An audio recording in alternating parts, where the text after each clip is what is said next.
Postoje dva načina unosa KPD šifri za potrebe e-računa. Prvi je ručni unos. Koraci su: otvorite Moj proizvodi ili usluge, odaberite artikl ili uslugu, u otvorenom prozoru pronađite klasa proizvoda ili usluga i unesite ispravan broj.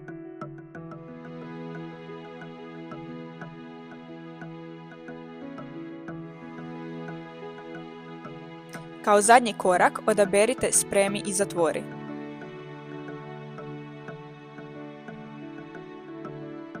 Drugi je masovni unos putem Excela.